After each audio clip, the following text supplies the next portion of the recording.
الحمدللہ وحدہ والصلاة والسلام علی نبی المقربین اما بعد قال اللہ تبارک و تعالی فی کلامہ المجید والفرقانہ الحمید ایاک نعبد و ایاک نستعین صدق اللہ العظیم۔ قرآن مجید کا خلاصہ سورہ فاتحہ اور سورہ فاتحہ کا خلاصہ ایاک نعبد و ایاک نستعین۔ آج وہ دور نہیں ہے کہ لوگ کسی کے محتاج ہو۔ آج کے اس دور میں جس طرح فتنے آسمان تک پہنچ چکے ہیں، اسی طرح اللہ تعالیٰ کے کلام کی روشنی، اس کا نور سمندر پار، پہاڑوں پر، زمین کے ذرے ذرے پر ہر شخص تک پہنچ چکا ہے۔ پھر بھی اللہ تعالیٰ نے اپنی مخلوقات میں سے بعض حضرات کو، بعض طبقے کو، چاہے وہ علماء کا ہو، چاہے طلباء کا ہو، مزدوروں کا ہو، صوفیاء کا ہو، مجاہدین کا ہو، جس قسم کا بھی طبقہ ہو، اس کو اللہ تعالیٰ نے چن لیا ہے کہ وہ اس کام کو کرتے رہیں گے کہ ایاک نعبد و ایاک نستعین۔ اس کو بلغوا عنی ولو آیا، اس آیت کی تفسیر کو دیکھا جائے تو واضح سمجھ آ جاتا ہے کہ اللہ تعالیٰ کے کلام میں اس ارض اور سما، زمین و آسمان کے تمام پریشانیوں کا، مشکلات کا حل موجود ہے۔ آج کے دور میں اگر ایک شخص اپنے لیے ہدایت کا ذریعہ ڈھونڈنا چاہے تو اس کے لیے کوئی مشکل نہیں ہے، اور اگر اپنے آپ کو فتنوں میں ڈالنا چاہے، گمراہی میں ڈالنے چاہے، اپنے ساتھ انصاف نہ کرے تو وہ بھی کوئی مشکل نہیں ہے، کسی کا محتاج نہیں ہے۔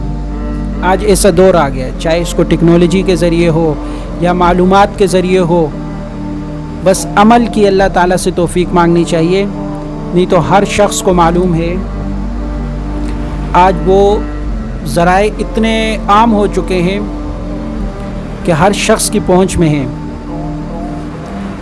جیسے آپ حضرات سے میں مخاطب ہوں ویڈیو کے ذریعے، اسی طرح آج ہر بندہ اپنے خیالات کا اظہار کر رہا ہے۔ میرا ایک مختصر سا میسیج ہے کہ جو بھی ٹیکنالوجی ہے یا جو بھی آپ حضرات کے پاس کوئی سہولت ہے، اللہ تعالیٰ کی کوئی نعمت ہے، اس کو اپنے لیے فائدے کے لیے استعمال کریں۔ اس کو ایسے کاموں میں نہ استعمال کریں کہ بس وقت سے مزے لیے اور بس چھوڑ دیا، یہ جا وہ جا، نہیں، کچھ ایسا اس سے سیکھیں کہ اس سے ہمیں فائدہ ہو اور دوسروں کو بھی فائدہ ہو، اور اس کو عمل میں لائیں۔ علم کو محفوظ کرنے کا بہترین ذریعہ، بہترین طریقہ حضرات اساتذہ اکرام فرماتے تھے کہ اس کو فوراً اپنے عمل میں لایا جائے۔ جب علم عمل میں آ جائے گا تو وہ بھولے گا نہیں، اور جب بھولے گا نہیں تو پھر آگے اس کو نشر کرنا وہ بھی عام ہو جائے گا۔ کہ سب سے پہلے انسان نماز کی پابندی کرے۔ اب نماز کی پابندی کیسے کرے؟ نماز کی پابندی آج ہر شخص کو معلوم ہے کہ میں نماز پڑھوں گا میں کامیاب ہوں گا، لیکن نماز پڑھی نہیں جاتی ہے، مسجد تک پہنچا نہیں جاتا ہے۔ وہ مسجد تک کیسے پہنچے گا؟ نماز کی طرف توجہ کس طرح آئے گی کہ جب ہم تعلق بنائیں گے، کس طرح تعلق بنے گا کہ آج میں نے یہ کام کرنا ہی کرنا ہے۔ جب انسان کو کسی چیز کی اہمیت کا معلوم ہوتا ہے تو وہ پھر اپنے آپ کو اس پر قائل کرتا ہے، اس کے لیے وہ قربانیاں بھی دیتا ہے۔ سب سے پہلے ہمیں نماز کی پابندی کرنے کی چاہیے۔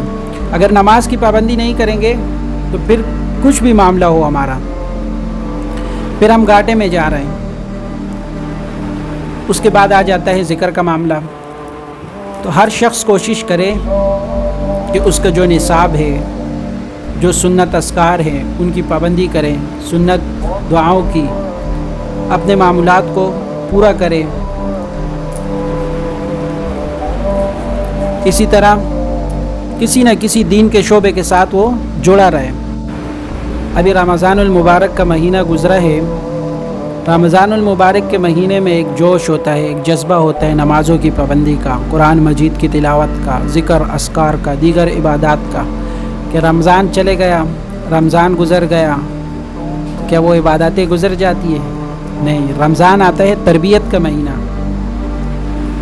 جس طریقے میں ہم لوگ تربیت کرتے ہیں، اب تربیت کر کے محاذ پہ چھوڑ دیا جاتا ہے فوجی کو، لیکن اگر فوجی وہاں پر ساری ٹریننگ لی ہوئی ہے، بندوق اس کے پاس ہے، میزائل ہے، گولیاں ہیں، لیکن وہ سو جائے کسی درخت کے نیچے، 4 بندوں پر وہ حاوی ہو، 10 بندوں پر وہ حاوی ہو، لیکن وہ سو گیا کہ یار بعد میں کر لوں گا، تھوڑا سا آرام کر لیتا ہوں، محاذ پر وہ آئے ہوئے، تو پھر وہ فوجی نہیں کہلایا جائے گا. پھر اس کو فوجی کا مطلب یہ ہوتا ہے کہ وہ تربیت یافتہ ہوتا ہے، پھر وہ فوجی نہیں کہلایا جائے گا، اس کی تربیت نہیں ہوئی ہوگی، وہ تو ایک عام بندہ ہوگا. پھر کہ یار وقت پڑنے پر تو پھر عام بندہ بھی.